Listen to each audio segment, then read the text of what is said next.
Today we are at Khalifa Park Museum and Aquarium. Let's embark on a journey to know the history of Abu Dhabi, the capital of United Arab Emirates.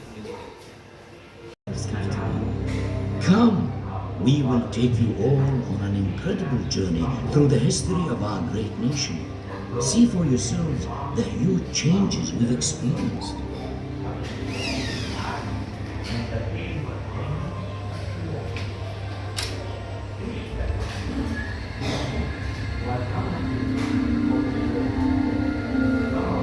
The sea is in our blood. Our people have made a living along these shores for more than 7,000 years, gathering shellfish, catching fish, and diving for pearls. Our hearts beat to the rhythm of the sea. These waters contain a wealth of the finest fish, sea bream, tuna, and hammoud. Our forefathers made their nets and fish traps from woven palm leaves. Their boats were made of palm sticks bound together with rope. Sudden storms and high winds meant that fishing was dangerous but rewarding work. Fish that wasn't eaten immediately was hung up to dry or preserved and sold. Some of it we ate, and some we exchanged with traders for other things like tea and rice. Most of our homes were arish, made of date palm sticks and mats, although some were built with materials from the seashore, coral stone and lime cement. Their walls reflected the heat of the sun. Inside, the rooms stayed cooler in the midday heat.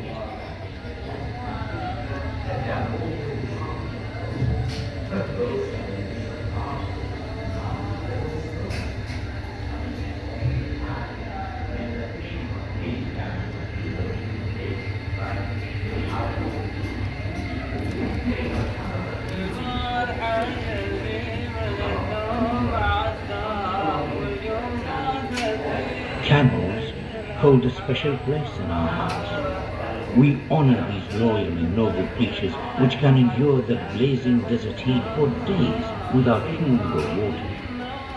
They're a vital source of meat and milk. Their dung is used as fuel. Their hair to weave tents, ruffs and bags. Their leather to make straps and sandals. The camel is truly a gift of God, perfectly adapted to life in the desert.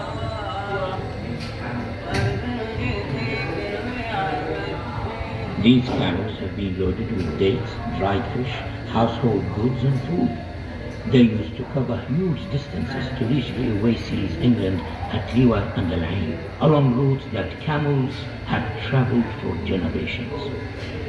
Camel trains carried wood, charcoal, food and fodder back and forth between the coast and the inland oases, bringing much needed supplies. They also transported whole families every year from the coast to the oases to escape the worst of the summer humidity.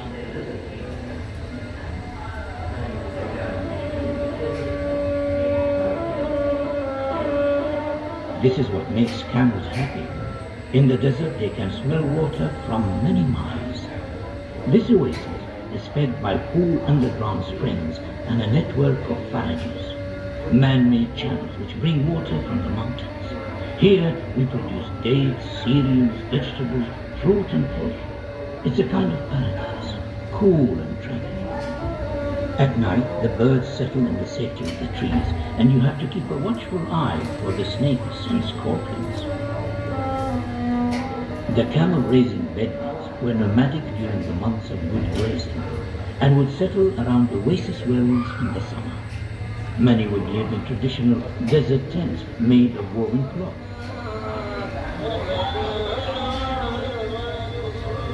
These were furnished with rugs and divided into separate quarters for men and women. Here, in the food preparation area, women use cauldrons and bread-making pans to make the family meal.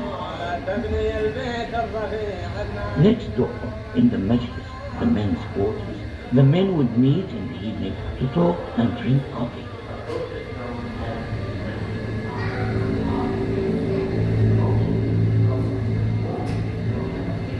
Our ancestors began to settle here more than 5,000 years ago, and they made the most of the world around them. Copper mining was one of the earliest industries here. Miners hammered away at rocks with handmade tools to uncover seams of copper ore in the mountains. Sometimes they would use fire to crack the rock face.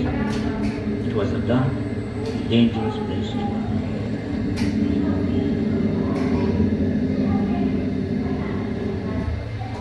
Once mined, the copper ore was heated to separate the copper from the ore, a process known as smelting. Molten liquid copper was poured into molds to make tools, weapons, and jewelry. Once the casts had cooled, they were hammered into shape.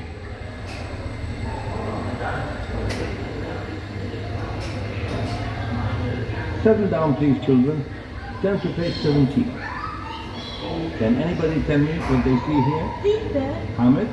the man is diving for pearls. My great-grandfather was a pearl diver. He could hold his breath for ages.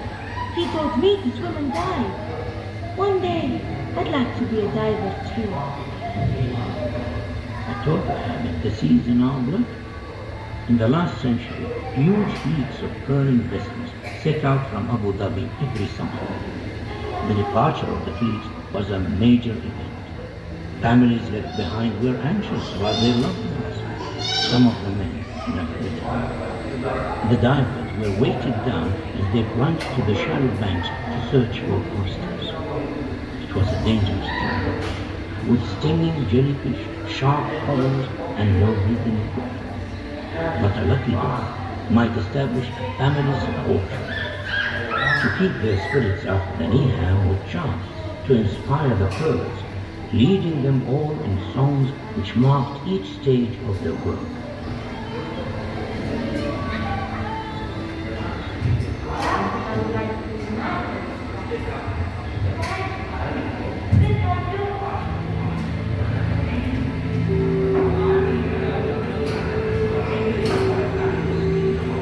Since oil was discovered in the Emirates more than 40 years ago, Abu Dhabi has become one of the world's major oil producers.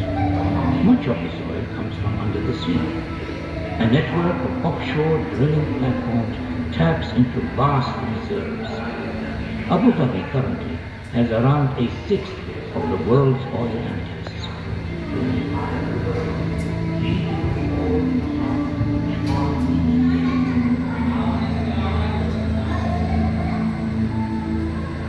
That's what I would like to be when I grow up. A diver. A bit like your father. The underwater pipelines are maintained by highly skilled commercial divers. They wear protected suits and dive to the seafloor to work on the pipes, moving through the murky waters amongst the fishes and creatures of the sea.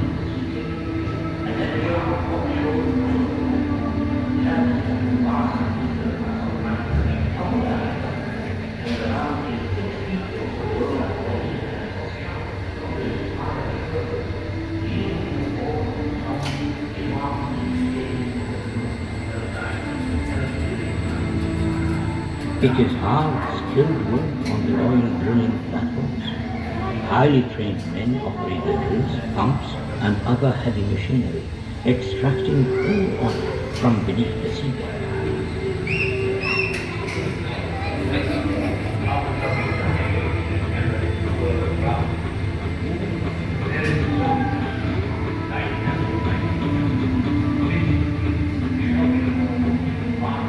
These futuristic structures are oil production facilities. Huge quantities of oil are produced every day at offshore and onshore production facilities. But even this modern industry was built using traditional skills. Pearl divers helped to lay the undersea pipes, and dhows kept fresh supplies coming in. Nowadays, massive tankers are needed to transport the oil and gas to the rest of the world.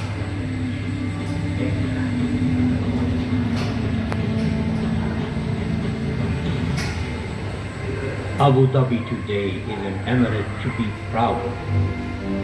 There is so much to do in this dynamic, lively capital. Busy streets, shopping malls, markets, hotels, a fantastic waterfront, beautiful mosques, magnificent mountains and parks. In little over a generation, Abu Dhabi has been transformed into one of the great trading and business centers of the world. This is now a vibrant cosmopolitan city with a proud heritage rooted in the traditions and values of its desert and sea-going origins.